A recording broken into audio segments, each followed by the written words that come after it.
ಮನೆ ಮನಗಳ ಬೆಳಕಾದ ಮಗಳು ಗೌರವಕ್ಕೆ ಅರ್ಹಳು. ಒಂದು ದಿನಕ್ಕೆ ಸೀಮಿತವಾಗಿ ಮಹಿಳಾ ದಿನಾಚರಣೆ ಆಚರಿಸುವ ಬದಲು ಪ್ರತಿದಿನ ಅವಳ ಘನತೆಗೆ ಬೆಂಗಾವಲಾಗೋಣ.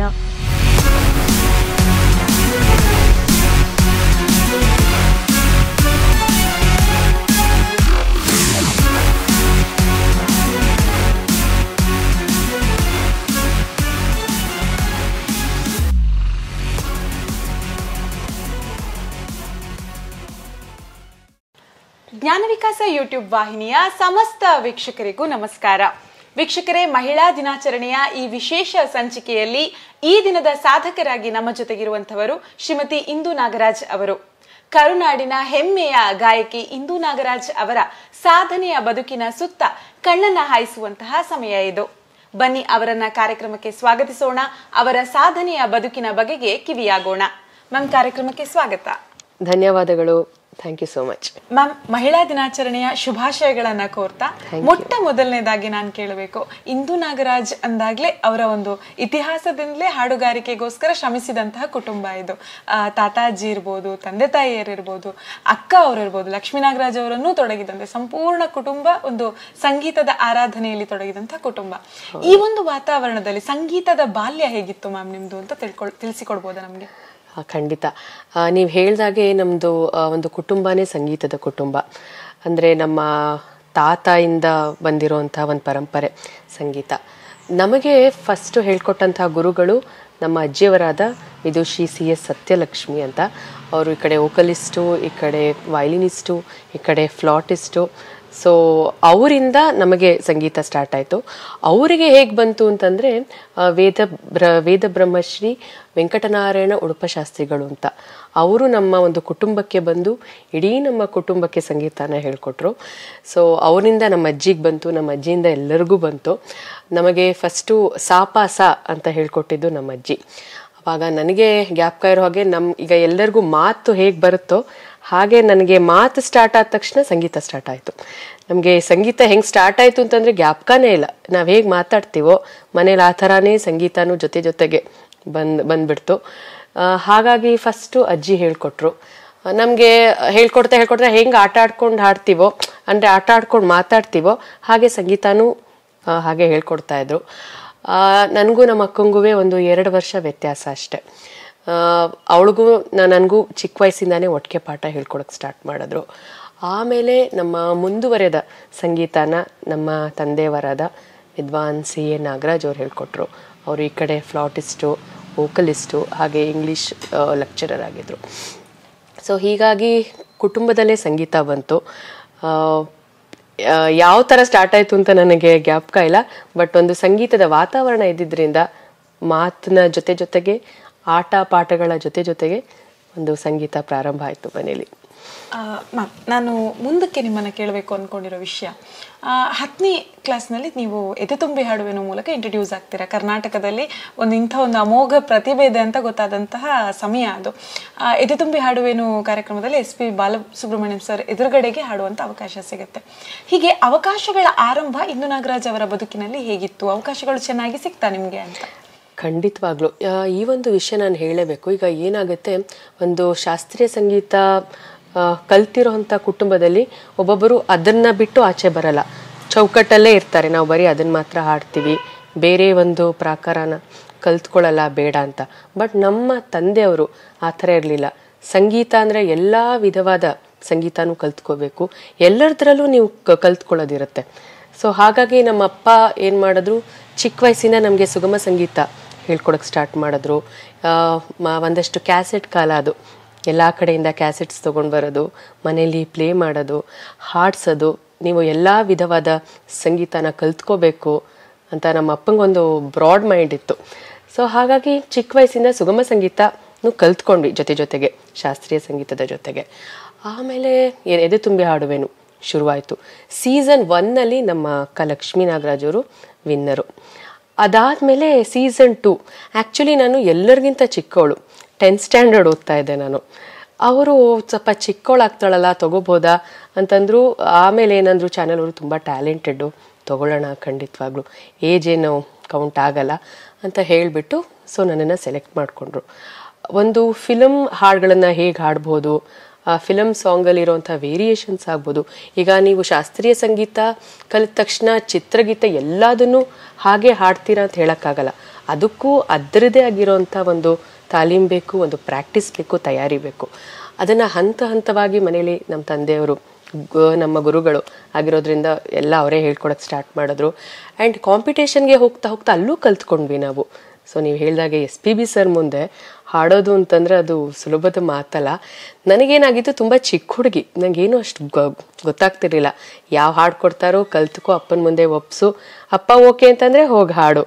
ಏನೇ ಇದ್ರೂ ನಮ್ಮ ಅಪ್ಪನ ಕೇಳಿ ಅಪ್ಪನ ಮಗಳ ಥರ ಆಗ್ಬಿಟ್ಟಿದೆ. ಅಷ್ಟು ಇನ್ನೋಸೆಂಟ್ ನಾನು.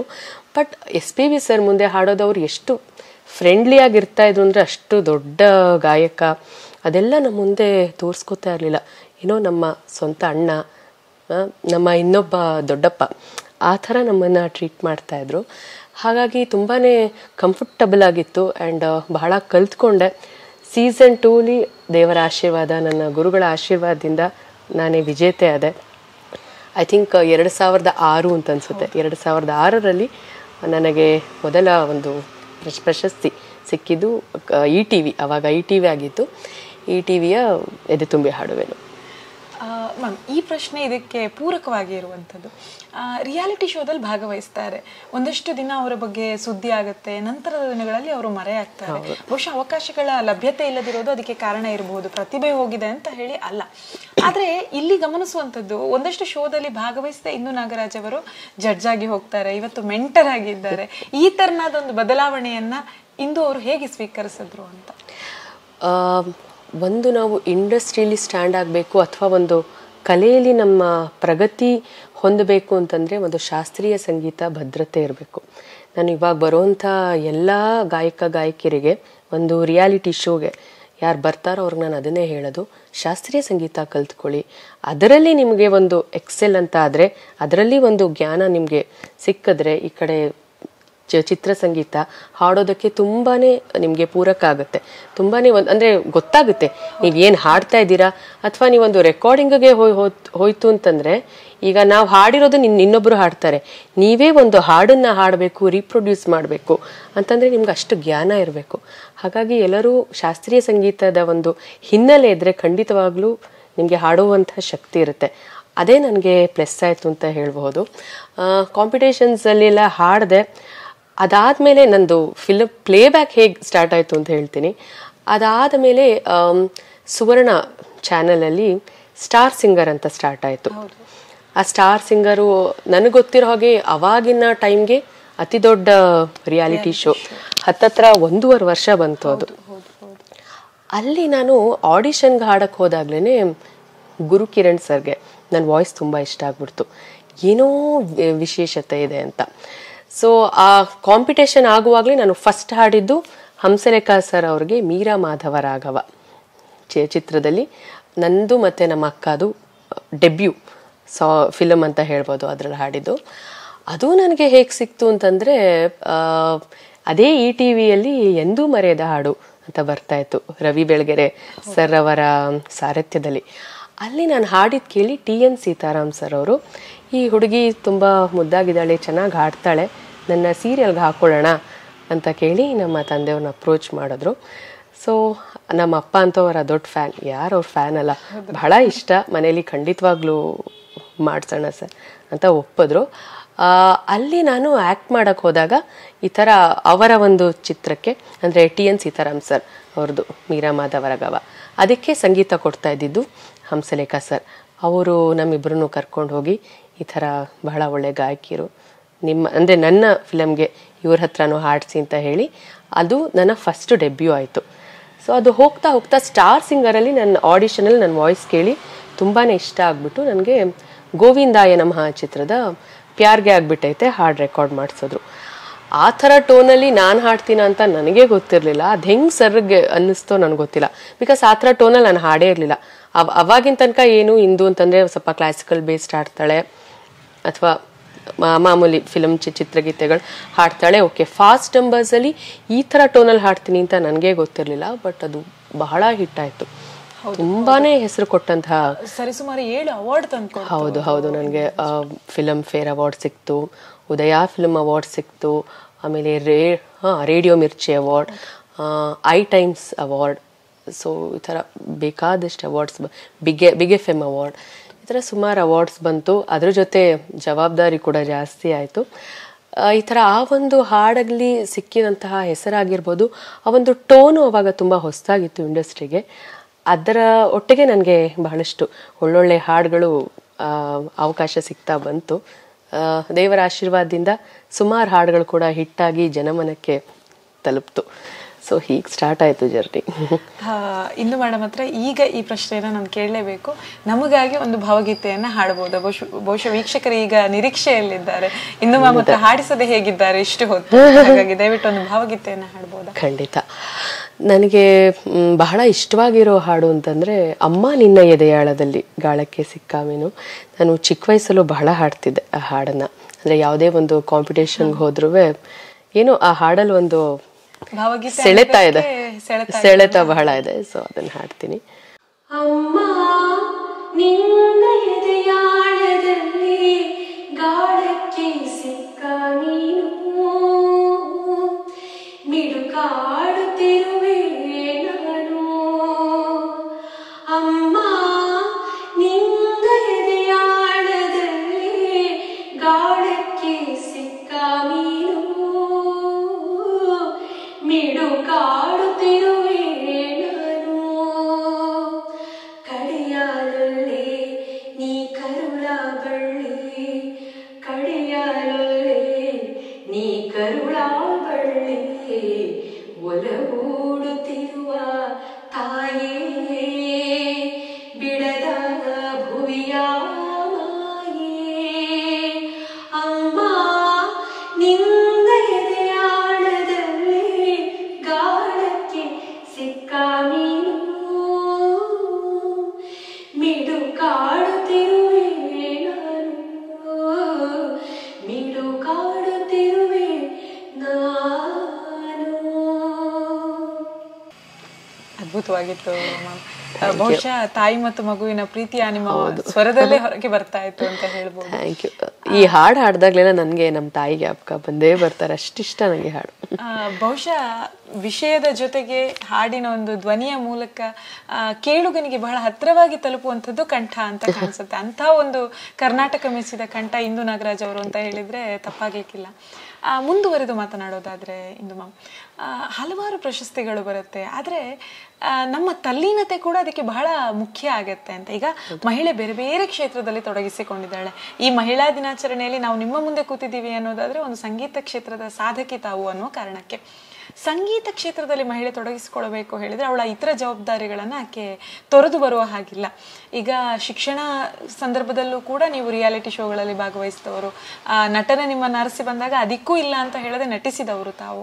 ಈಗ ಮದುವೆಯ ನಂತರದ ಜೀವನ ತಗೊಂಡ್ರೆ ಒಬ್ಬ ಪತ್ನಿಯ ರೋಲನ್ನು ಪ್ಲೇ ಮಾಡಬೇಕು, ಹಾಗೆ ಒಬ್ರು ಮಗಳಿದ್ದಾರೆ.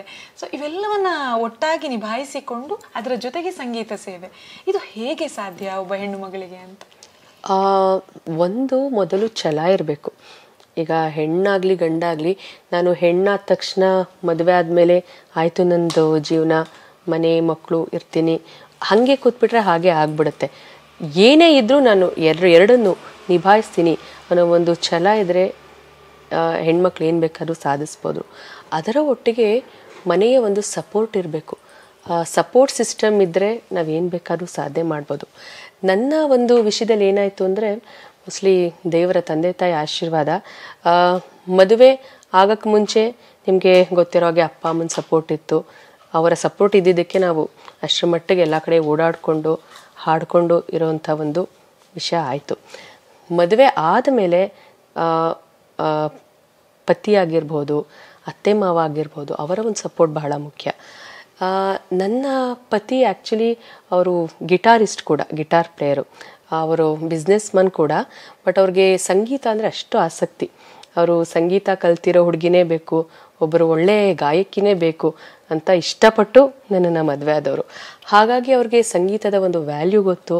ಬಿಕಾಸ್ ಸಂಗೀತ ಇವತ್ತು ಬಂದು ನಾವು ಹಾಡಲ್ಲ, ಚಿಕ್ಕ ವಯಸ್ಸಿಂದ ಪಟ್ಟಿರೋ ಒಂದು ಪರಿಶ್ರಮ. ಅಂದರೆ ನನ್ನ ಹೆಂಡತಿ ಅಷ್ಟು ಕಷ್ಟಪಟ್ಟಿದ್ದಾಳೆ, ಅವಳು ಇದನ್ನು ಮುಂದುವರಿಸ್ಬೇಕು, ಮದುವೆ ಆದ ತಕ್ಷಣ ಸ್ಟಾಪ್ ಆಗಬಾರ್ದು ಅನ್ನೋ ಒಂದು ವಿಷಯ ಅವ್ರಿಗೆ ಗೊತ್ತಿತ್ತು. ಸಂಗೀತದ ಒಂದು ಬೆಲೆ ಗೊತ್ತು. ಹಾಗಾಗಿ ನನ್ನ ಹಸ್ಬೆಂಡ್ ಸಪೋರ್ಟ್ ತುಂಬಾ ಸಿಕ್ತು. ಅದರೊಟ್ಟಿಗೆ ನನ್ನ ಅತ್ತೆ ಮಾವನ ಬಗ್ಗೆನೂ ಹೇಳಲೇಬೇಕು. ನನ್ನ ಅತ್ತೆ ಮಾವ ಇಬ್ಬರಿಗೂ ಅಷ್ಟೇ ಸಂಗೀತ ಅಂದರೆ ಬಹಳ ಅಚ್ಚುಮೆಚ್ಚು, ಬಹಳ ಒಲವು. ಇನ್ಫ್ಯಾಕ್ಟ್ ಮದುವೆ ಆದಮೇಲೆ ನನ್ನ ರೆಕಾರ್ಡಿಂಗ್ಸ್ ಎಲ್ಲ ತುಂಬ ಹೆಚ್ಚಾಯಿತು. ಬಿಕಾಸ್ ಏನಾಗುತ್ತೆ, ನಾವು ಫಸ್ಟು ಬೇರೆ ಊರಲ್ಲಿದ್ದಾಗ, ಮೈಸೂರಲ್ಲಿ ಇದ್ದಾಗ ಜಸ್ಟ್ ತುಂಬ ಇಂಪಾರ್ಟೆಂಟ್ ರೆಕಾರ್ಡಿಂಗ್ ಓಡಾಡ್ತಾ ಇದ್ದೆ. ಬಿಕಾಸ್ ಬೇರೆ ಊರಲ್ಲಿದ್ದಾಗ ಕಷ್ಟ ಸ್ಟುಡಿಯೋಗಳಿಗೆ ಓಡಾಡೋದು, ಟೈಮ್ ಅದರಲ್ಲೇ ಆಗೋಗುತ್ತೆ. ನಾನು ಯಾವಾಗ ಮದುವೆ ಆಗಿ ಬೆಂಗಳೂರಿಗೆ ಬಂದು ರೆಕಾರ್ಡಿಂಗ್ಸ್ ಆಗಿರ್ಬೋದು, ಈ ಒಂದು ಶೋಸ್ಗೆ, ಸ್ಟೇಜ್ ಶೋಸು, ಇವೆಂಟ್ಸ್ ಎಲ್ಲನೂ ನನಗೆ ಹೆಚ್ಚಾಯಿತು. ಆವಾಗ ನನಗೆ ಸಿಕ್ಕಿದ ಸಪೋರ್ಟೇ ನನ್ನ ಅತ್ತೆ ಮಾವ, ನನ್ನ ಹಸ್ಬೆಂಡು. ಇವಾಗ ನಮ್ಮ ಮಾವ ಇಲ್ಲ, ಕೋವಿಡ್ ಟೈಮಲ್ಲಿ ಅವರು ದೈವಾಧೀನರಾದರು. ಆದರೆ ಅವರ ಸಪೋರ್ಟ್ ನಾನು ಯಾವತ್ತೂ ಮರೆಯಲ್ಲ. ಇವತ್ತಿಗೂ ಅಷ್ಟೇ ನನಗೆ ಮಗು ಆದಮೇಲೆ ಹೆಣ್ಮಕ್ಳಿಗೆ ಜವಾಬ್ದಾರಿ ಇನ್ನೂ ಹೆಚ್ಚಿರುತ್ತೆ. ಯಾಕೆಂದರೆ ಮಗು ಆದ ತಕ್ಷಣ ಮಗುನ ಬಿಟ್ಟು ಬರೋಕ್ಕಾಗಲ್ಲ. ಈ ಕಡೆ ಮಗುಗೂ ಟೈಮ್ ಕೊಡಬೇಕು. ಯಾಕೆಂದರೆ ತಾಯಿ ಅನ್ನೋ ಒಂದು ರೋಲ್ ಬಹಳ ಮುಖ್ಯ. ತಾಯಿ ಅನ್ನೋ ರೋಲ್ ತುಂಬಾ ಜವಾಬ್ದಾರಿಯುತವಾದದ್ದು. ನನ್ನ ಮಗಳಿಗೂ ಟೈಮ್ ಕೊಟ್ಟು, ಈ ಕಡೆ ನಾನು ಹೊರಗಡೆನೂ ನನ್ನ ಒಂದು ಸಂಗೀತದ ಕೆಲಸನ ಮಾಡಿಕೊಂಡು ಓಡಾಡ್ತಿದ್ದೀನಿ ಅಂದರೆ ಅದರಲ್ಲಿ ನಮ್ಮ ಅತ್ತೆಯ ಒಂದು ರೋಲ್ ಕೂಡ ಬಹಳ ಇದೆ. ನೀನು ಹೋಗ್ಬಾ ಅಮ್ಮ, ನಾನಿದ್ದೀನಿ. ಯಾಕೆಂದರೆ ಅವಳಿಗೆ ಅಜ್ಜಿ ಅಂದರೆ ಅವಳಿಗೆ ಅಷ್ಟು ಅಟ್ಯಾಚ್ಮೆಂಟ್ ಬಂದಿದೆ. ಯಾಕೆಂದರೆ ಅಷ್ಟು ಪ್ರೀತಿಯಿಂದ ನಾನು ಇಲ್ಲದೆ ಇರುವಾಗ ನನ್ನ ಮಗುನ ನೋಡ್ಕೋತಾರೆ. ಸೊ ಹಾಗಾಗಿ ಒಂದು ಹೆಣ್ಮಗುಗೆ ಹೊರಗಡೆ ಏನಾದ್ರು ಸಾಧಿಸ್ಬೇಕಂತಂದರೆ ಫ್ಯಾಮಿಲಿ ಸಪೋರ್ಟ್ ತುಂಬಾ ಬೇಕು. ಸೊ ಅದನ್ನು ನಾನು ನಂಬಿದ್ದೀನಿ. ಖಂಡಿತ ಮೇಡಮ್. ಈಗ ಆ ಒಂದು ಪ್ರಶ್ನೆಯ ಜೊತೆಗೆ ನನಗೊಂದು ಹುಟ್ಟಿಕೊಂಡಂಥ ಒಂದು ಪೂರಕ ಪ್ರಶ್ನೆಯನ್ನು ಕೇಳ್ತಾ ಇದ್ದೇನೆ. ಬಹುಶಃ ಸಂಗೀತಕ್ಕಾಗಿ ದುಡಿದಂಥ ಕುಟುಂಬದಿಂದ ಬಂದವರು ತಾವು. ಹಾಗಿರುವಾಗ ಮುಂದಕ್ಕೆ ಈ ಸಂಗೀತ ಅನ್ನೋದು ಸುಮ್ಮನೆ ಒಂದು ವೃತ್ತಿ ಅಲ್ಲ, ಅದು ಒಲಿದು ಬರಬೇಕು. ಒಲಿದು ಬಂದಾಗ ಮಾತ್ರ ಹಾಡೋದಕ್ಕೆ ಸಾಧ್ಯ. ಹಾಡಬೇಕು ಅಂತ ಮನಸ್ಪಟ್ಟವನೆಲ್ಲರೂ ಹಾಡೋದಕ್ಕೆ ಸಾಧ್ಯ ಇಲ್ಲ. ಹಾಗಿರುವಾಗ ಮಗಳಲ್ಲಿ ಅದನ್ನು ಮುಂದುವರಿಸಬೇಕು ಅನ್ನುವಂತಹ ಆಲೋಚನೆ ಇದೆಯಾ ಇಂದು ನಾಗರಾಜ್ ಅವರಿಗೆ? ಖಂಡಿತ ಇದೆ.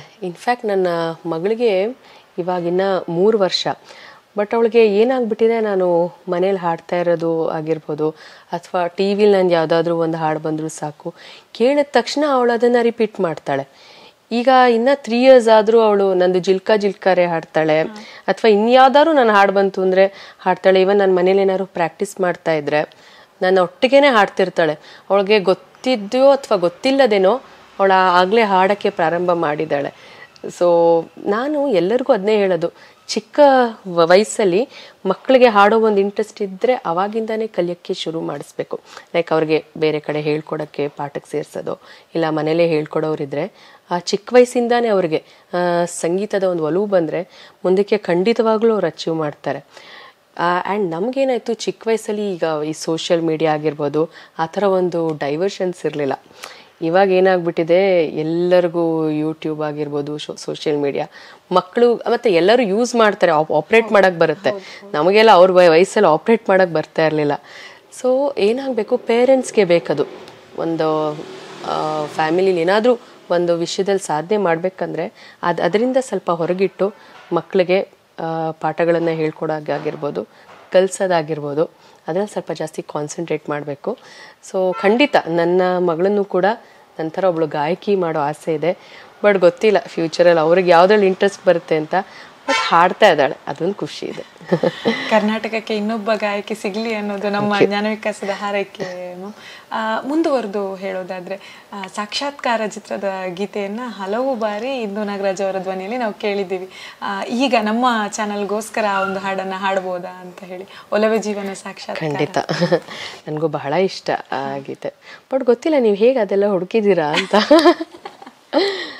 ಒಲವೇ ಜೀವನ ಸಾಕ್ಷಾತ್ಕಾರ, ಒಲವೇ ಮರೆಯದ ಮಮಕಾರ, ಒಲವೇ ಮರೆಯದ ಮಮಕಾರ, ಒಲವೇ ಜೀವನ ಸಾಕ್ಷಾತ್ಕಾರ, ಸಾಕ್ಷಾತ್ಕಾರ, ಸಾಕ್ಷಾತ್ಕಾರ.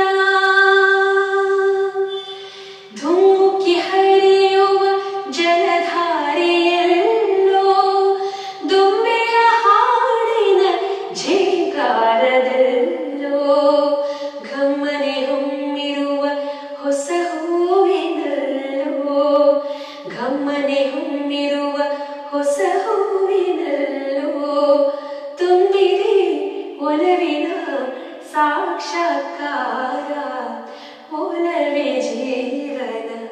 ಸಾಕ್ಷಾತ್ಕಾರ ಸಾಕ್ಷಾತ್ಕಾರ ಸಾಕ್ಷಾತ್ಕಾರ. ಇಂದು ಮ್ಯಾಮ್ ಅವರಲ್ಲಿ ಮುಂದಿನ ಪ್ರಶ್ನೆಗೆ ನಾನು ಹೋಗ್ತಾ ಇದ್ದೇನೆ. ಮಹಿಳೆ ಅಂದ ಕೂಡಲೇ ಸಾಕಷ್ಟು ವಿಷಯಗಳಲ್ಲಿ ಒಂದಷ್ಟು ಅವಕಾಶಗಳ ಲಭ್ಯತೆ ಇರಬಹುದು, ಹೆಣ್ಮಕ್ಳು ಹೇಳಿದಾಗ ಒಂದು ಅಡ್ಜಸ್ಟ್ಮೆಂಟ್ ಮಾಡ್ಕೊಳ್ಬೇಕಾದಂಥ ಒಂದು ಅನಿವಾರ್ಯತೆಗಳಿರ್ಬೋದು, ಅಂದರೆ ತಾಳ್ಮೆ ಇದೆ ಹೆಣ್ಣು ಮಕ್ಕಳಿಗೆ, ಈ ಕಾರಣಕ್ಕೆ ಒಂದೆರಡು ಅವಕಾಶಗಳು ತಪ್ಪಿ ಹೋಗ್ಬೋದು, ಮತ್ತು ಇನ್ನಷ್ಟು ನಮ್ಮ ಒಂದು ಲಭ್ಯತೆಗಳು ಕಡಿಮೆ ಇರ್ಬೋದು, ಕೆಲವೊಮ್ಮೆ ಅವಕಾಶಗಳನ್ನು ಯಾವುದೋ ಒಂದು ನಮ್ಮ ಇತರ ಜವಾಬ್ದಾರಿ ಬಂದಾಗ ನಾವು ಬಿಟ್ಟುಕೊಡ್ಬೇಕಾದಂಥ ಪರಿಣಾಮಗಳು ಬರಬಹುದು. ಇಂಥ ಗೊಂದಲಗಳು ಎಲ್ಲ ವೃತ್ತಿಯಲ್ಲೂ ಇರುತ್ತೆ. ಸಂಗೀತ ಅಂತ ಹೇಳಿ ಅಲ್ಲ, ಎಲ್ಲ ವೃತ್ತಿಯಲ್ಲೂ ಇರುತ್ತೆ. ಹೆಣ್ಮಕ್ಳು ಅದನ್ನ ಸಹಿಸಬೇಕಾಗಿ ಬರುತ್ತೆ. ಒಬ್ಬ ಹೆಣ್ಣಾಗಿ ನಾನೊಂದಷ್ಟು ಅವಕಾಶಗಳನ್ನ ಕಳ್ಕೊಂಡೆ, ಅಥವಾ ಈ ಒಂದು ಉದ್ಯೋಗದಲ್ಲಿ ನನಗೆ ಎಲ್ಲೋ ಒಂದ್ ಕಡೆ ಹೆಣ್ಣಾಗಿದ್ದಕ್ಕೆ ಸ್ವಲ್ಪ ನನಗೆ ತೊಳಲಾಟಗಳನ್ನ ಎದುರಿಸಬೇಕಾಗಿ ಬಂತು ಅಂತ ಹೇಳಿ ಇಂದು ನಾಗರಾಜ್ ಅವರಿಗೆ ಅನಿಸಿದ್ದಿದೆಯಾ? ಆ್ಯಕ್ಚುಲಿ ಏನಾಗುತ್ತೆ, ನನಗೆ ಮದುವೆಗಿಂತ ಮುಂಚೆ ಚಾಲೆಂಜಸ್ ಬಂದಿಲ್ಲ. ಬಿಕಾಸ್ ಏನಾಗುತ್ತೆ, ಅಪ್ಪ ಅಮ್ಮ ಯಾವಾಗಲೂ ಸಪೋರ್ಟಿವ್ ಇರ್ತಾರೆ. ಇನ್ ಕೇಸ್ ಏನಾದ್ರು ತುಂಬ ಲಾಂಗ್ ವೀಕ್ ಎಲ್ಲಾದ್ರು ಶೋಸ್ ಹೋಗಬೇಕು ಅಥವಾ ಒಂದು ಕಾರ್ಯಕ್ರಮ ಇದೆ ಅಂತಂದ್ರೂ ಅಪ್ಪ ಅಮ್ಮ ನನ್ನ ಒಟ್ಟಿಗೆ ಬರ್ತಾಯಿದ್ರು. ಆ ಥರ ಒಂದು ಚಾಲೆಂಜಸ್ ಬಂದಿರಲಿಲ್ಲ. ಮದುವೆ ಆದಮೇಲೆ ಏನಾಗುತ್ತೆ, ನಾವು ಒಂದು ಕುಟುಂಬದಲ್ಲಿ ಇರ್ತೀವಿ. ಆ್ಯಂಡ್ ಒಂದು ನಮ್ಮ ಗಂಡ ಆಗಿರ್ಬೋದು, ಅತ್ತೆ ಮಾವ ನಮ್ಮ ಮೇಲೂ ಡಿಪೆಂಡ್ ಆಗಿರ್ತಾರೆ. ಸೊ ತುಂಬ ಅವ್ರನ್ನ ಬಿಟ್ಟು ಆಚೆ ಹೋಗ್ತೀವಿ ಅನ್ನೋಕ್ಕಾಗಲ್ಲ. ನಾವು ಬೇಕಾದ್ರೆ ಇನ್ನೊಂದು ಕುಟುಂಬಕ್ಕೆ ಬಂದಿರ್ತೀವಿ, ಅವರ ಒಂದು ಫ್ಯಾಮಿಲಿಗೂ ಅಡ್ಜಸ್ಟ್ ಆಗಬೇಕು. ಆ್ಯಂಡ್ ನಮ್ಮ ಒಂದು ಕ್ಷೇತ್ರ ಏನು ಅನ್ನೋದನ್ನು ನಾವು ಅವ್ರಿಗೆ ಅರ್ಥ ಮಾಡಿಸ್ಬೇಕು. ಸೊ ಈ ವಿಷಯದಲ್ಲಿ ಹೊಸದ್ರಲ್ಲಿ ನಂಗೆ ಸ್ವಲ್ಪ ಕಷ್ಟ ಆಯಿತು. ಆ್ಯಂಡ್ ಅದಕ್ಕಿಂತ ಹೆಚ್ಚಾಗಿ ಏನಾಯಿತು, ಒಂದೊಂದು ಸಲ USA ಟ್ರಿಪ್ ಆಗಿರ್ಬೋದು, ಅದೆಲ್ಲ ನನಗೆ ಹತ್ತತ್ರ ಒಂದೊಂದು ತಿಂಗಳು ಬರೋಕ್ಕೆ ಸ್ಟಾರ್ಟ್ ಆಯಿತು. ಏನಾಗುತ್ತೆ, ಈಗ ನಾವು ಒಂದು ಅಬ್ರಾಡ್ ಟ್ರಿಪ್ಸ್ ಅಂತ ಹೋದರೆ ಅಟ್ಲೀಸ್ಟ್ ಅಲ್ಲಿ ಒನ್ ಮಂತ್ ಇರಬೇಕಾಗತ್ತೆ. ಬಿಕಾಸ್ ಅಷ್ಟು ದೂರ ಹೋದ್ಮೇಲೆ ಒಂದು 5-6 ಇವೆಂಟ್ ಆಗಿರ್ಬೋದು, ಒಂದು 7-8 ಶೋಸ್ನೆಲ್ಲ ಕವರ್ ಮಾಡಿ ಬರ್ತಾರೆ. ಏನಾಗೋಯ್ತು, ಮದುವೆ ಹೊಸದ್ರಲ್ಲಿ ನನಗೆ ಸಿಕ್ಕಿತ್ತು. ಬಟ್ ಅವಾಗ ತಾನೇ ಮದುವೆ ಆಗಿದ್ವಿ. ಎಷ್ಟಾದರೂ ಗಂಡಂಗೆ ಇಷ್ಟ ಇರುತ್ತೆ ಹೆಂಡತಿ ನಮ್ಮೊಟ್ಟಿಗೆ ಇರಬೇಕು ಅಂತ. ಸೊ ಅವಾಗ ನಾವು ಅವ್ರನ್ನ ಬಿಟ್ಟು ಹೋಗೋಕ್ಕಾಗಲ್ಲ. ಈ ಕಡೆ ಇವ್ರದ್ದು ತಪ್ಪು ಅಂತ ಹೇಳೋಕ್ಕಾಗಲ್ಲ, ಆ ಕಡೆ ಶೋಸನ್ನು ಬಿಡೋಕ್ಕೆ ನಮಗೆ ಮನಸ್ಸಿರಲ್ಲ. ಹೆಣ್ಮಕ್ಳಿಗೆ ಈ ಥರ ಒಂದು ಚಾಲೆಂಜಸ್ ಬಂದೇ ಬರುತ್ತೆ. ಇನ್ಫ್ಯಾಕ್ಟ್ ನನಗೆ ಮಗು ಆದಮೇಲೂ ಅಷ್ಟೆ ಏನಾಗುತ್ತೆ, ಚಿಕ್ಕ ಮಗು ಇರುತ್ತೆ, ಅದನ್ನು ಬಿಟ್ಬಿಟ್ಟು ನಾವು ತುಂಬ ದೂರ ಶೋಸ್ಗೆ ಹೋಗೋಕ್ಕಾಗಲ್ಲ. ಈಗ ಗಂಡು ಮಕ್ಳಿಗಾದ್ರೆ ಆ ಥರ ಒಂದು ಚಾಲೆಂಜಸ್ ಬರಲ್ಲ. ಏನೇ ಇರಲಿ ಅವ್ರವ್ರ ಕೆಲ್ಸಕ್ಕೆ ಅವ್ರು ಓಡಾಡ್ತಾರೆ. ಬಟ್ ಒಂದು ಹೆಣ್ಣು ಅಂತಾಗಿ ಒಂದು ತಾಯಿ ಅಂತ ಆದಮೇಲೆ ತಾಯಿಯ ಒಂದು ಜವಾಬ್ದಾರಿ ರೋಲನ್ನ ನಾವು ನಿಭಾಯಿಸಲೇಬೇಕು. ನನಗೆ ಇವಾಗೇನೋ ನನ್ನ ಮಗಳಿಗೆ 3 ವರ್ಷ. But when she was in 6 months, ಒಂದು ವರ್ಷ ಎಲ್ಲ ಇರುವಾಗ ನಾನು ಸುಮಾರು ಕಾರ್ಯಕ್ರಮಗಳನ್ನ ಬಿಟ್ಟಿದ್ದೀನಿ.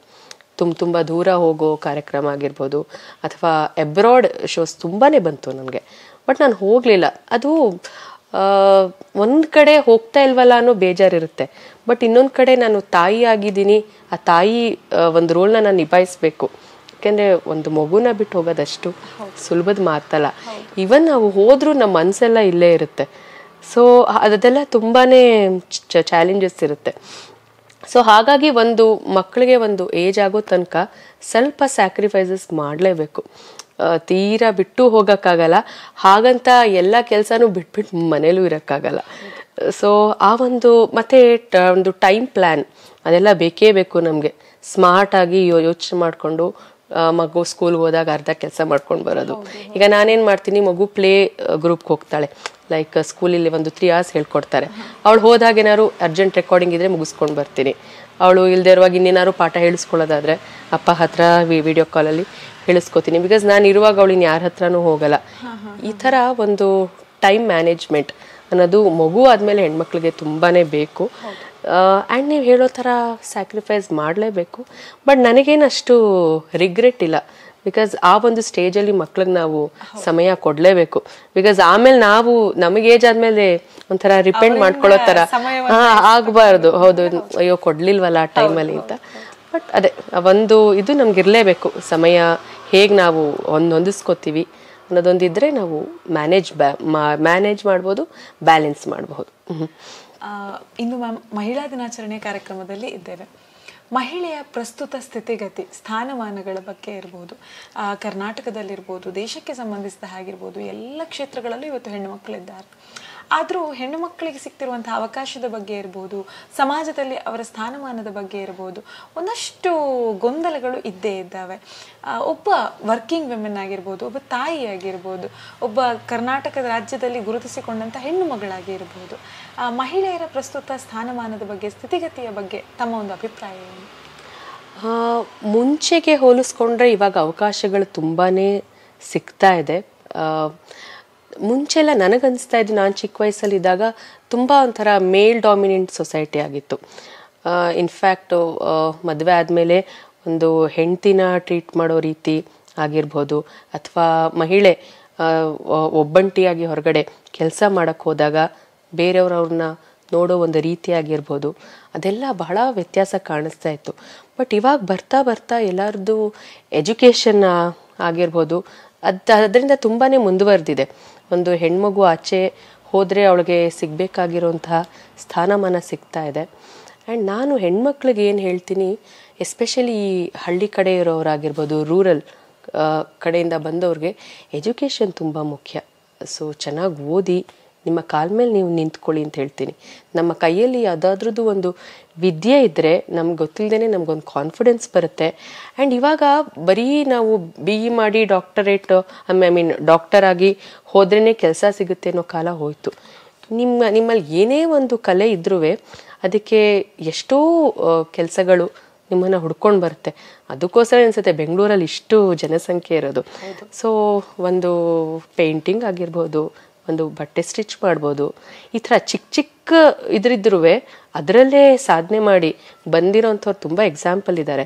ಸೊ ನಾನು ಹೇಳೋದು ಹೆಣ್ಮಕ್ಳಿಗಷ್ಟೇ, ನಿಮ್ಗೆ ಏನು ಗೊತ್ತೋ ಅದರಲ್ಲೇ ನೀವು ಸಾಧನೆ ಮಾಡಿ, ಮನೇಲಿ ಸುಮ್ಮನೆ ಕೂತ್ಕೋಬೇಡಿ. ಆ್ಯಂಡ್ ಕಾನ್ಫಿಡೆಂಟ್ ಆಗಿರಿ, ಕೈಯಲ್ಲಿ ಒಂದು ಎಜುಕೇಷನ್ ಇಟ್ಕೊಳ್ಳಿ, ಆವಾಗ ಅವಕಾಶಗಳು ಅವೇ ನಿಮ್ಮನ್ನು ಒಲಿಸ್ಕೊಂಡು ಬರುತ್ತೆ ಅಂತ ಹೇಳ್ಬೋದು. ಇಂದು ಮ್ಯಾಮ್, ಈ ಒಂದು ಪ್ರಶ್ನೆ ಜೊತೆಗೆ ಬರುವಂಥ ಒಂದು ಹಾಡಿನ ಬಗ್ಗೆ ನಾನಿಲ್ಲಿ ಮಾತಾಡಬೇಕು. ಈ ವರ್ಷ ಬಹಳ ಸುದ್ದಿ ಮಾಡಿದಂಥ ಹಾಡು ಅರಳದ ಮಲ್ಲಿಗೆ ಹಾಡು ನಮ್ಮ ಧ್ವನಿಯಲ್ಲಿ ಬಂತು. ಸಾಕಷ್ಟು ಕರ್ನಾಟಕದಾದ್ಯಂತ ಹೆಸರು ಮಾಡಿದಂಥ ಗೀತೆ. ಈ ಒಂದು ಹಾಡನ್ನು ನಮಗೋಸ್ಕರ ಈ ಹೊತ್ತಿಗೆ ಹಾಡಬಹುದಾ ಅಂತ? ಖಂಡಿತ ಹಾಡ್ತೀನಿ. ಈ ಒಂದು ಹಾಡಿನ ಹಿನ್ನೆಲೆ ಹೇಳಬೇಕಂದ್ರೆ, ನಾನು ಈ ಹಾಡಿನ ಕಂಪೋಸಿಂಗ್ಗೆ ಹೋಗಿದ್ದೆ. ಇದು ಅರ್ಜುನ್ ಜನ್ಯ ಅವರ ಕಂಪೋಸಿಷನ್ನು. ಹಾಗೆ ಇದ್ರ ಸಾಹಿತ್ಯ ಡಾಕ್ಟರ್ ವಿ ನಾಗೇಂದ್ರ ಪ್ರಸಾದ್ ಅವರು. ಅವತ್ತು ಅವ್ರು ಕೂಡ ಬಂದಿದ್ರು. ಆ್ಯಂಡ್ ನಾಗೇಂದ್ರ ಪ್ರಸಾದ್ ಸರ್ ಅವರ ಬಗ್ಗೆ ಹೇಳಬೇಕಂದ್ರೆ, ಎಂಥ ಹಾಡಿನ ಬಗ್ಗೆ ಹೇಳಿ, ಸಿಚುಯೇಷನ್ನು 5 ನಿಮಿಷದಲ್ಲಿ ಹಾಡನ್ನು ಬರ್ಕೊಟ್ಬಿಡ್ತಾರೆ. ಬಿಕಾಸ್ ಅದು ನಾನು ಕಣ್ಮುಂದೆ ನೋಡಿ ಅಚ್ಚರಿ ಆಗಿರೋದು. ಈ ಹಾಡು ಅಷ್ಟೇ, ಜಸ್ಟ್ ಟ್ಯೂನ್ ಆಗಿತ್ತು. ಫಸ್ಟು ಸರ್ ಬಂದರು, ಈ ಥರ ಇದೆ ಸಿಚುಯೇಷನ್ನು, ಇದಕ್ಕೆ ತಕ್ಕಾಗಿ ನಮಗೆ ಸಾಹಿತ್ಯ ಬೇಕು ಅಂತಂದರು. ಬರ್ತೀನಿ 5 ನಿಮಿಷ ಅಂತ ಹೋದರು. ಬಾಲ್ಕನಿಗೆ ಹೋದರು, 5 ನಿಮಿಷದಲ್ಲಿ ಬರ್ಕೊಂಡು ಬಂದು ಕೊಟ್ಟರು ಸಾಹಿತ್ಯ ನೋಡಿದ್ರೆ ಅದ್ಭುತವಾಗಿದೆ. ಆ ಹಾಡನ್ನು ಸಾಹಿತ್ಯ ನೋಡಿನೇ ನನಗೆ ಆ ಹಾಡೋ ಫೀಲ್ ಬಂದ್ಬಿಡ್ತು ಅಂತ ಹೇಳ್ಬೋದು. ಅಂದರೆ ಅಷ್ಟು ಇಂಪ್ರೆಸ್ ಆದೆ. ಸೊ ಬಹಳ ಬೇಗ ಸಾಹಿತ್ಯ ಸಿಕ್ಕಿ ರೆಕಾರ್ಡ್ ಆದಂತಹ ಗೀತೆ ಇದು. ಈವನ್ ಹಾಡುವಾಗಲೂ ಅಷ್ಟೆ ಬಹಳ ಎಂಜಾಯ್ ಮಾಡಿದೆ ನಾನು. ಬಹಳ ಅರ್ಥಗರ್ಭಿತವಾದ ಸಾಹಿತ್ಯ, ಸಂಗೀತ. ಸೊ ಖಂಡಿತವಾಗ್ಲೂ ಹಾಡ್ತೀನಿ. ಅರಳದ ಮಲ್ಲಿಗೆ ಅಳುತ್ತಿದೆ ಮೆಲ್ಲಗೆ, ದಂಡನೆ ಇಲ್ಲವೇ ಚಿವುಟಿದ ಕೈಯಿಗೆ, ಗುಡಿಯನು ಸೇರದೆ ಮುಡಿಯನು ಸೇರದೆ, ಮಡಿ ಮಡಿ ಮಲ್ಲಿಗೆ ಮಸಣವ ಸೇರಿದೆ, ಕನಿಕರವಿಲ್ಲದ ಕಟುಕರ ದಾಳಿಗೆ, ಕನಸಿನ ತೋಟವೇ ಕಸದ ಪಾಲಿಗೆ, ಅರಗಿಳಿ ಮರಿಗಿಳಿ ಕುಳಿತಿರು ಮರದಲ್ಲಿ, ಗರುಡನಾಗಮನವೇ ಗಿಳಿಗಳ ಮರಣವೇ, ಕುರುಡರ ಜಗವೇ ಅರಳದ ಕಿರುಮಲ್ಲಿಗೆ, ಆಯಿತೇ ಮೈ ಮೈಲಿಗೆ ಅರಿಯದ ಕಿರುಮಲ್ಲಿಗೆ, ಅಳುತ್ತಿದೆ ತುಸು ಮೆಲ್ಲಗೆ. Thank you. ಬಹುಶಃ ಹೆಣ್ಣಿನ ಒಂದು ಸಂವೇದನೆಯುಳ್ಳಂತ ಹಾಡು, ಎಂಥವರಿಗಾದ್ರೂ ಕಣ್ಣಾಲಿಗಳು ತುಂಬಿಕೊಳ್ಳುವಂತ ಹಾಡಿದ್ದು. ಬಹುಶಃ ಈ ಹಾಡನ್ನ ಇಂದು ನಾಗರಾಜ್ ಅವರು ಹಾಡಿದ್ರು ಅನ್ನುವಂಥದ್ದೇ ಒಂದು ಸುಂದರವಾದ ವಿಷಯ ಅಂತ ಹೇಳ್ಬೋದು. Thank you, thank you. Ma'am, ನಾನು ಕೊನೆಯ ಭಾಗಕ್ಕೆ ಬರ್ತಾ ಇದ್ದೇವೆ ಈ ಒಂದು ಕಾರ್ಯಕ್ರಮದ. ಈ ಸಂದರ್ಭದಲ್ಲಿ ಕೇಳಬೇಕಾದಂತಹ ಪ್ರಶ್ನೆ, ಬಹುಶಃ ಒಂದು ಹಾಡು ಹೇಳಿದ್ರೆ ಅದು ಬರೀ ಹಾಡಲ್ಲ, ಅದರಲ್ಲಿ ಒಂದು ಸಾಹಿತ್ಯ ಇರುತ್ತೆ, ಒಂದಷ್ಟು ಮ್ಯೂಸಿಕ್ಗಳು ನಡೆದಿರುತ್ತವೆ, ಅದರ ಹಿಂದುಗಡೆ ಒಂದಷ್ಟು ಪ್ರಯತ್ನಗಳಿರುತ್ತೆ. ಅದನ್ನ ಹಾಡಾಗಿ ಒಂದು ವೇದಿಕೆಗೆ ತರುವಂಥದ್ದು ಒಂದು ಕಂಠ. ಒಬ್ಬ ಹಾಡುಗಾರ ಅದಕ್ಕೆ ಸಂಪೂರ್ಣವಾಗಿ ಜೀವವನ್ನ ತುಂಬುವಂಥವನು. ಈ ಒಂದು ಎಂಟೈರ್ ಪ್ರಕ್ರಿಯೆಯ ನಂತರ ಒಂದು ಹಾಡು ಹೊರಬಂದಾಗ ಬಹುಶಃ ಒಂದು ತಾಯಿ ತನ್ನ ಗರ್ಭದಲ್ಲಿ 9 ತಿಂಗಳು ಮಗುವನ್ನು ಹೊತ್ತು ಪ್ರಸವ ವೇದನೆಯನ್ನು ಅನುಭವಿಸಿ ಮಗುವನ್ನ ಭೂಮಿಗೆ ತಂದಂತಹ ಸಮಯ. ಈ ಎಂಟೈರ್ ಆಗಿ ಒಂದು ಹಾಡಾಗುವ ಒಂದು ಹೊತ್ತಿನ ಬಗ್ಗೆ ನೀವೇನು ಹೇಳ್ತೀರಾ?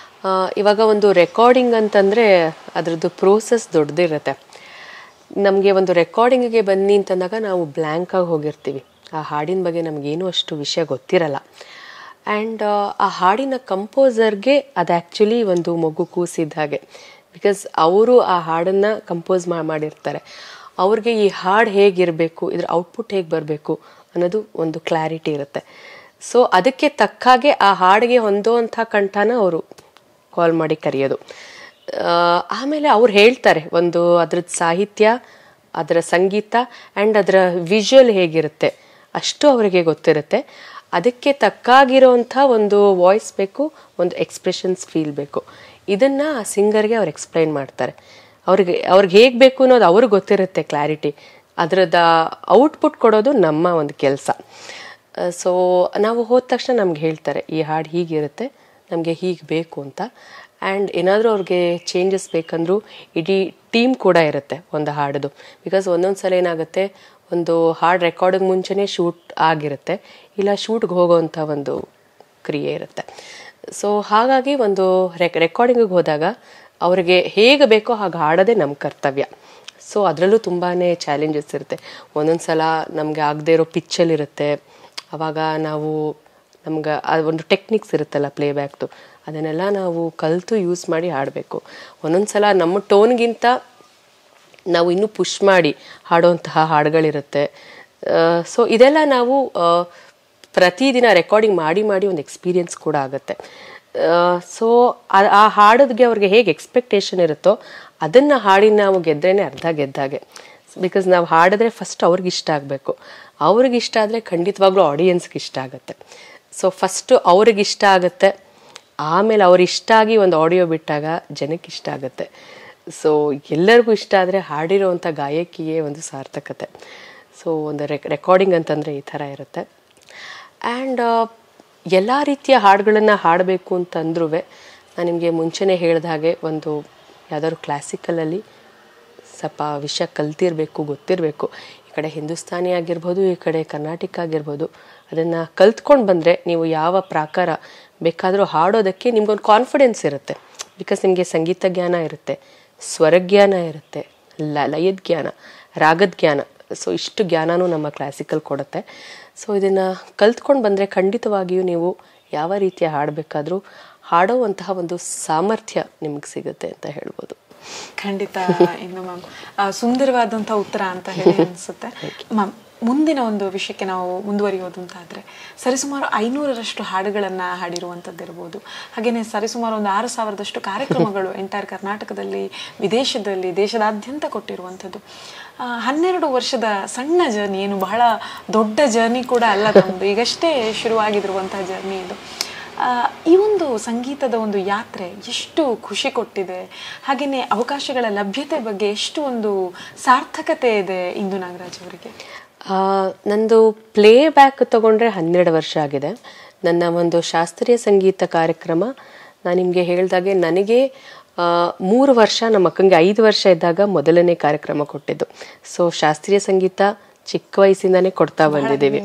ಹೌದು, ನಾನು ಆಗಲೇ ಹೇಳ್ದಾಗೆ ಎಲ್ಲ ಒಂದು ಪ್ರಾಕಾರನು ಕಲ್ತ್ಕೋಬೇಕು ಅಂತ ನಮ್ಮ ತಂದೆಯವರು ನಮ್ಮನ್ನು ಹೊರಗಡೆ ಬಿಟ್ಟಿದ್ದಕ್ಕೇನೆ ಐ ಥಿಂಕ್ ನಾವು ಎಲ್ಲ ಕ್ಷೇತ್ರದಲ್ಲೂ ಕಲ್ತ್ಕೊಂಡು ಈ ಒಂದು ಎಲ್ಲ ರೀತಿನೂ ಹಾಡ್ತೀವಿ ಅನ್ನೋ ಒಂದು ಮಟ್ಟಕ್ಕೆ ಬಂದಿದ್ದೀವಿ ಅಂತ ಹೇಳ್ಬೋದು. ಸೊ ಆಲ್ ಥ್ಯಾಂಕ್ಸ್ ಟು ನಮ್ಮ ತಂದೆಯವ್ರಿಗೆ. ಆ್ಯಂಡ್ ಯಾರೇ ಒಂದು ಗಾಯಕ ಗಾಯಕಿ ಆಗಿರ್ಬೋದು, ಎಷ್ಟೇ ಹಾಡಿ ಎಷ್ಟೇ ಕಾರ್ಯಕ್ರಮ ಕೊಡಿ, ಸಂಗೀತಕ್ಕೆ ಕೊನೆ ಇಲ್ಲ, ಸಾಧನೆಗೆ ಕೊನೆ ಇಲ್ಲ. ಎಷ್ಟು ಕಲಿತಾ ಇದ್ರು ಇನ್ನೂ ಕಲಿಬೇಕು ಅನ್ನೋ ಹಂಬಲ ಇರುತ್ತೆ. ಆ್ಯಂಡ್ ನೀವು ಎಷ್ಟು ಕಲಿತೀರೋ ನನಗಿನ್ನೂ ಗೊತ್ತಿಲ್ಲ ಅನ್ನೋದೊಂದು ರಿಯಾಲಿಟಿ ಬರುತ್ತೆ. ನಾನೀಗ ಡೈಲಿ ಪ್ರಾಕ್ಟೀಸ್ ಮಾಡ್ತಾ ಇರ್ಬೋದು, ನಮ್ಮ ಅಪ್ಪ ಹತ್ರ ಪಾಠ ಹೇಳಿಸ್ಕೋಬೋದು, ಬಟ್ ಸಂಗೀತ ಅನ್ನೋದು ಸಮುದ್ರ ಇದ್ದಾಗೆ. ಅಂದರೆ ಒಂದು ಹಿಡಿಯಷ್ಟು ಇನ್ನೂ ಕಲ್ತಿಲ್ಲ ನಾವು. ಸಾಧನೆ ಮಾಡೋದು ತುಂಬಾ ಇದೆ. ಬಟ್ ಇಷ್ಟು ವರ್ಷ ನಮಗೆ ಅವಕಾಶ ಕೊಟ್ಟಂತಹ ಯಾರ್ಯಾರಿದ್ದಾರೋ ಎಲ್ಲರಿಗೂ ನಾವು ದೊಡ್ಡ ನಮಸ್ಕಾರ ಹೇಳ್ತೀವಿ. ಬಿಕಾಸ್ ಒಂದು ಅವಕಾಶ ಅನ್ನೋದು ಬಹಳ ಮುಖ್ಯ. ಅವಕಾಶ, ವೇದಿಕೆ, ಅದ್ರ ಜೊತೆ ಅದೃಷ್ಟ, ಮೂರೂ ಬೇಕು. ಆ ಮೂರು ಸಿಕ್ಕಿದಾಗ್ಲೇ ಒಂದು ನಾವೇನು ಅಂತ ಹೊರಗಡೆ ಪ್ರಪಂಚಕ್ಕೆ ಗೊತ್ತಾಗೋದು. ದೇವರ ಆಶೀರ್ವಾದದಿಂದ ಅದೆಲ್ಲ ನಮಗೆ ಸಿಕ್ಕಿದೆ. ನಮ್ಮ ರೀತಿ ಇನ್ನೂ ಎಷ್ಟೋ ಗಾಯಕಿಯರು ಎಲ್ಲೋ ಚಿಕ್ಕ ಚಿಕ್ಕ ಹಳ್ಳಿಗಳಲ್ಲಿ ಇರ್ತಾರೆ. ಬಟ್ ಅಂಥವ್ರಿಗೂ ದೇವರು ಹೊರಗಡೆ ಬಂದು ಪ್ರಪಂಚಕ್ಕೆ ಅವರ ಒಂದು ಟ್ಯಾಲೆಂಟ್ ಏನಿದೆ ಗೊತ್ತಾಗ್ಲಿ ಅಂತ ನಾನು ದೇವ್ರನ್ನ ಕೇಳ್ಕೊತೀನಿ. ಸೊ ಇಷ್ಟು ವರ್ಷ ನಾವು ಆಡಿದ್ದೀವಿ ಅಂತ ಸುಮ್ಮನೆ ಕೂರಬಾರ್ದು. ಅದರ ಜೊತೆ ಪ್ರಾಕ್ಟೀಸ್, ಪರಿಶ್ರಮ ತುಂಬಾ ಮುಖ್ಯ. ಸಂಗೀತದಲ್ಲಿ ಪ್ರಾಕ್ಟೀಸ್ ಅನ್ನೋದು ಬೇಕೇ ಬೇಕು. ನೀವು ಹೇಗೆ ಬೇಕಾದ್ರೂ ಹಾಡ್ತೀನಿ ಅನ್ನೋ ಒಂದು ಕಾನ್ಫಿಡೆನ್ಸ್ ಬರೋದೇ ನಿಮ್ಮ ಪ್ರಾಕ್ಟೀಸಿಂದ. ಪ್ರಾಕ್ಟೀಸು ಒಂದು ವಾರ ನೀವು ಬಿಟ್ರಿ ಅಂತಂದರೆ ಗಂಟ್ಲಲ್ಲಿ ಗೊತ್ತಾಗ್ಬಿಡುತ್ತೆ, ಅಯ್ಯೋ ಏನೋ ಹಾಡ್ತಾ ಇದ್ರೆ ಸಿಗ್ತಾ ಇಲ್ವಲ್ಲ ಅಂತ. ಸೊ ಸಾಧನೆ ಬೇಕು. ಎಷ್ಟೇ ವರ್ಷ ಹಾಡ್ತಾ ಇರಿ, ಬೆಳೀತಾ ಇರಿ, ಸಾಧನೆ ಮಾತ್ರ ನಿರಂತರವಾಗಿರಲಿ ಅಂತ ನಾನೆಲ್ಲರಿಗೂ ಹೇಳ್ತೀನಿ. ಮ್ಯಾಮ್, ಬಹುಶಃ ಇಷ್ಟು ಹೊತ್ತಿನ ಒಂದು ಇಂಟರ್ವ್ಯೂ ಅನ್ನುವಂಥದ್ದು ಬಹಳ ಒಂದು ಉತ್ತಮವಾದಂತಹ ಮಾತುಕತೆಗೆ ಸಾಕ್ಷಿ ಆಯಿತು ಅನ್ನುವಂಥದ್ದು ನನ್ನ ಭಾವನೆ. ಈ ಒಂದು ಕಾರ್ಯಕ್ರಮದ ಕೊನೆಯಲ್ಲಿ ನಿಮ್ಮ ಒಂದು ಆಯ್ಕೆ ಯಾವುದಾದ್ರೂ ಒಂದು ಗೀತೆಯನ್ನು ಹಾಡ್ಬೋದಾ ಅಂತ ಹೇಳಿ ಕೇಳುವಂಥದ್ದು. ಖಂಡಿತ. ಇನ್ಫ್ಯಾಕ್ಟ್ ನಾನು ಎದೆ ತುಂಬಿ ಹಾಡುವೆನು ಫೈನಲ್ಸ್ಗೆ ಹಾಡಿದ ಹಾಡು. ಅವಾಗ ನನಗೆ ತೀರ್ಪುಗಾರರಾಗಿ ಎಲ್ ಸುಬ್ರಹ್ಮಣ್ಯಂ ಸರ್ ಬಂದಿದ್ರು, ವಯಲಿನಿಸ್ಟು. ಅವಾಗ ಕಲಿತಂತಹ ಹಾಡು ಇವತ್ತಿಗೂ ನಾನು ಹಾಡಿರೋವಂಥದ್ದನ್ನ ಜ್ಞಾಪಕ ಇಟ್ಕೊಂಡು ಎಷ್ಟೋ ಕಾರ್ಯಕ್ರಮಕ್ಕೆ ಹೋದಾಗ ಮತ್ತೆ ಮತ್ತೆ ಹಾಡಿಸ್ಕೋತಾರೆ. ಅದು ಸ್ವರ್ಣಗೌರಿ ಚಿತ್ರದ ಜಯಗೌರಿ ಜಗದೀಶ್ವರಿ. ಸೊ ಅದನ್ನು ಹಾಡಕ್ಕೆ ಇಷ್ಟಪಡ್ತೀನಿ. ಜಯ ಗೌರಿ ಜಗದೀಶ್ವರಿ, ಜಯ ಗೌರಿ ಜಗದೀಶ್ವರಿ, ಕಾವುದೆನ್ನ ಕಲಾಸಾಗರಿ. ಜಯ ಗೌರಿ ಜಗದೀಶ್ವರಿ, ಕಾವುದೆನ್ನ ಕಲಾಸಾಗರಿ. ಜಯ ಗೌರಿ ಜಗದೀಶ್ವರಿ. ಸುಮಧುರ ಗಾನ ಸುಲಲಿತ ತಾನ ಬೇಡುವೆನ ಸುಧಾಮಯಿ ದಾನ.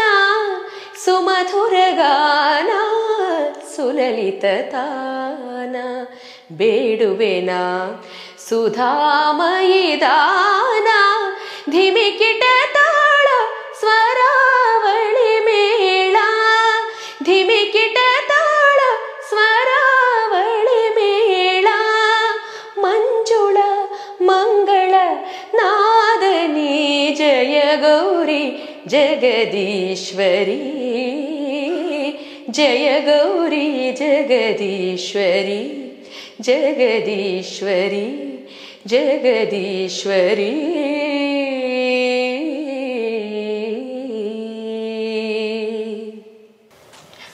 ಸಂಗೀತ ಶಾರದೆಯ ಮುಂದೆ ಕೂತಂತ ಒಂದು ಅನುಭವ ನಮ್ದು ಈ ಹೊತ್ತಿಗೆ. ಇನ್ನು ಮಹಿಳಾ ದಿನಾಚರಣೆಯ ಒಂದು ಅದ್ಭುತ ಕಾರ್ಯಕ್ರಮದಲ್ಲಿ ನಮ್ಮ ಜೊತೆಗೆ ಭಾಗವಹಿಸಿದ್ದೀರಾ. ಸಾಧಕರಾಗಿ ನಮ್ಮ ಜೊತೆಗೆ ಈ ವೇದಿಕೆಯಲ್ಲಿ ಇದ್ರಿ ತಾವು.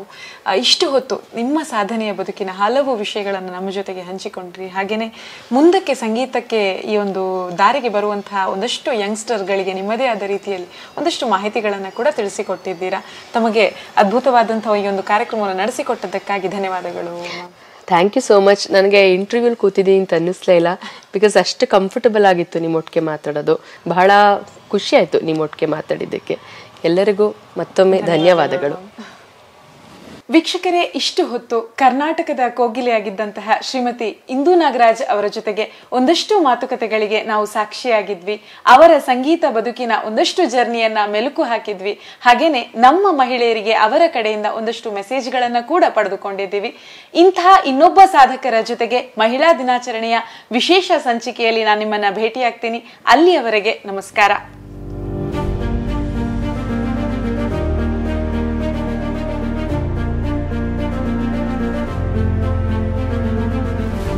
ಹೀಗೆ ಕ್ಯಾಂಡಲ್ ತಯಾರಿಯಲ್ಲಿ ತೊಡಗಿರುವ ಈ ಹೆಣ್ಣು ಮಗಳ ಹೆಸರು ಶೋಭಾ ಮಂಜುನಾಥ್. ಅಂಕೋಲದ ಗಂಗಾವಳಿ ಮೂಲದ ಈಕೆ ಸ್ವ ಉದ್ಯೋಗದ ಮೂಲಕ ಬದುಕು ಕಟ್ಟಿಕೊಂಡ ಸಾಧಕ ಮಹಿಳೆ. ಆರಂಭದಲ್ಲಿ ಸ್ವ ಉದ್ಯೋಗಕ್ಕೆಂದು ಈ ವೃತ್ತಿಗೆ ಇಳಿದಾಗ ಕ್ಯಾಂಡಲ್ ತಯಾರಿ ಉದ್ಯಮದಲ್ಲಿ ಮೋಸ ಹೋಗಿದ್ದ ಈ ದಂಪತಿ ಸೋತಲ್ಲಿ ಗೆದ್ದು ನಿಲ್ಲಬೇಕೆಂಬ ಹಂಬಲದ ಜೊತೆಗೆ ಕ್ಯಾಂಡಲ್ ತಯಾರಿ ಉದ್ಯಮವನ್ನ ಸ್ವಂತವಾಗಿ ಕೈಗೆತ್ತಿಕೊಂಡರು. ಇಂದು ಇವರ ಸ್ವ ಉದ್ಯೋಗ ಘಟಕದಲ್ಲಿ ಸ್ಕ್ರಬ್ಬರ್, ಕರ್ಪೂರ, ದೀಪದ ಬತ್ತಿ ತಯಾರಿ, ಅರಶಿನ ಕುಂಕುಮ, ವಿಭಿನ್ನವಾದ 30 ರೀತಿಯ ಕ್ಯಾಂಡಲ್ ತಯಾರಿ, ಊದುಬತ್ತಿ ತಯಾರಿ ಕೆಲಸಗಳು ನಡೆಯುತ್ತಿದ್ದು ಸಂಪೂರ್ಣ ಕುಟುಂಬ ತಯಾರಿಕಾ ಕೆಲಸದಲ್ಲಿ ತೊಡಗಿಸಿಕೊಂಡಿದೆ. ಈ ಎಲ್ಲಾ ಉದ್ಯಮಗಳಿಗೆ ಇವರಿಗೆ ಬೆನ್ನೆಲುಬಾಗಿ ಶ್ರೀ ಕ್ಷೇತ್ರ ಧರ್ಮಸ್ಥಳ ಗ್ರಾಮಾಭಿವೃದ್ಧಿ ಯೋಜನೆ ಇದ್ದು ಪ್ರಗತಿನಿಧಿ ಸೌಲಭ್ಯ ಇವರ ಸ್ವಂತ ಉದ್ಯೋಗದ ಕನಸನ್ನ ನನಸಾಗಿಸಿದೆ. ನಾನು 2006ರಲ್ಲಿ ಧರ್ಮಸ್ಥಳ ಸಂಘಕ್ಕೆ ಸೇರಿದ್ದು. ತುಂಬ ಕಷ್ಟದ ಪರಿಸ್ಥಿತಿಯಲ್ಲಿ ಒಂದು ಸಂಘಕ್ಕಂತ ಹೇಳಿ ಸೇರ್ಕೊಂಡ ನಂತರ ಒಂದೊಂದೇ ಏನಾದರೂ ಮಾಡಬೇಕು ಅಂತ ಹೇಳಿ ಮಾಡಿದ್ವಿ.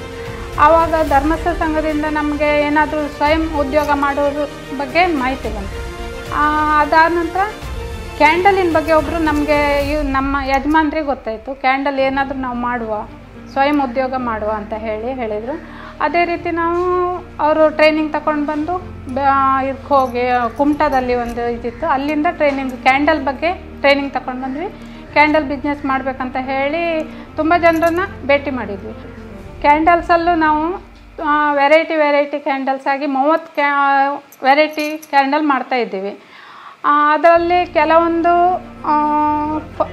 ಬರ್ತ್ಡೇ ಕ್ಯಾಂಡಲ್ಲು, ಈ ಡಿನ್ನರ್ ಲೈಟ್ ಕ್ಯಾಂಡಲ್ಸು, ಆಮೇಲೆ ಈ ದೀಪಾವಳಿಗೆ ಹಚ್ಚುವಂಥ ದೊಡ್ಡದು, ಸ್ವಲ್ಪ ದೊಡ್ಡ ಸೈಜು, ಚಿಕ್ಕ ಸೈಜು, ತುಂಬ ಅಂತೂ 30 ಟೈಪಿಂದು ಕ್ಯಾಂಡಲ್ಸ್ ಮಾಡ್ತಾ ಇದ್ದೀವಿ ನಾವು. ಎಲ್ಲ ವಿಷಯದಲ್ಲೂ ನಮಗೆ ಧರ್ಮಸ್ಥಳ ಸಂಘದಿಂದ ಒಳ್ಳೆಯದಾಗಿದೆ. ಈಗ ನಂದು ಹೆಲ್ತ್ ಪ್ರಾಬ್ಲಮ್ ಇತ್ತು, ಆವಾಗಲೂ ಇವ್ರು ನಮ್ಮ ಮಾದೇವಿಯವರು ತುಂಬ ಸಪೋರ್ಟ್ ಮಾಡಿ ನಮಗದು ಸಂಪೂರ್ಣ ಸುರಕ್ಷತೆ ಬಗ್ಗೆ ಲಾಸ್ಟ್ ಟೈಮಲ್ಲಿ ಮಾಡಿಕೊಟ್ಟು ಅದರದ್ದು ಬೆನಿಫಿಟ್ ನಮ್ಗೆ ಸಿಗೋ ಹಾಗೆ ಮಾಡಿದ್ದಾರೆ. ಮತ್ತು ಈ ಬಿಲ್ಡಿಂಗ್ ಕಟ್ಟಲಿಕ್ಕೆ ಸಹಿತ ಲೋನಿಂದ ನಮ್ಗೆ ತುಂಬ ಉಪಯೋಗ ಆಗಿದೆ. ಅದೇ ನನಗೆ ಜಾಸ್ತಿ ಮಾತಾಡ್ಲಿಕ್ಕೆ ಬರೋದಿಲ್ಲ, ಆದರೆ ಈ ಸಂಘದಲ್ಲಿ ಸೇರಿಕೊಂಡು ನಾನು ತುಂಬ ಬೆನಿಫಿಟ್ ತಗೊಂಡಿದ್ದೇನೆ. ಈ ಉದ್ಯಮದ ಯಶಸ್ಸಿನಲ್ಲಿ ಶೋಭಾ ಅವರಿಗೆ ಪತಿ ಮಂಜುನಾಥ್ ಅವರ ಸಹಕಾರ ಬೆಟ್ಟದಷ್ಟಿದ್ದು, ವೃತ್ತಿಯಲ್ಲಿ ಶಿಕ್ಷಕರಾಗಿರುವ ಮಂಜುನಾಥ್ ತಮ್ಮ ಸ್ವ ಉದ್ಯೋಗ ಘಟಕದ ವಸ್ತುಗಳ ಮಾರಾಟದ ಸಂಪೂರ್ಣ ಜವಾಬ್ದಾರಿಯನ್ನ ತಮ್ಮ ಹೆಗಲಿಗೇರಿಸಿಕೊಂಡಿದ್ದಾರೆ. ಹಬ್ಬದ ಸಂದರ್ಭ ಮತ್ತು ಅತಿ ಹೆಚ್ಚು ಬೇಡಿಕೆ ಇದ್ದ ಸಮಯದಲ್ಲಿ ಜನರ ಬೇಡಿಕೆಗೆ ಅನುಗುಣವಾಗಿ ಕ್ಯಾಂಡಲ್ ಬತ್ತಿಗಳನ್ನ ಶೋಭಾ ಅವರು ಪೂರೈಸುತ್ತಿದ್ದು, ಅವಶ್ಯಕ ಸಂದರ್ಭದಲ್ಲಿ ನೌಕರರ ಸಹಾಯದಿಂದ ಕೆಲಸ ನಿರ್ವಹಿಸುತ್ತಾರೆ. ಹಲವು ಅಡೆತಡೆಗಳನ್ನ ದಾಟಿ ತಮ್ಮ ಸಾಧಿಸಬೇಕು ಎಂಬ ಛಲದಲ್ಲಿ ಮುನ್ನುಗ್ಗಿ ಯಶಸ್ಸು ಕಂಡಿರುವ ಈ ದಂಪತಿ ಯೋಜನೆಯ ಪ್ರಗತಿನಿಧಿ ಸೌಲಭ್ಯದ ಸಮರ್ಪಕ ಬಳಕೆದಾರರು ಎಂಬುದು ಗ್ರಾಮಾಭಿವೃದ್ಧಿ ಯೋಜನೆಯ ಗರಿಮೆಯೇ ಸರಿ.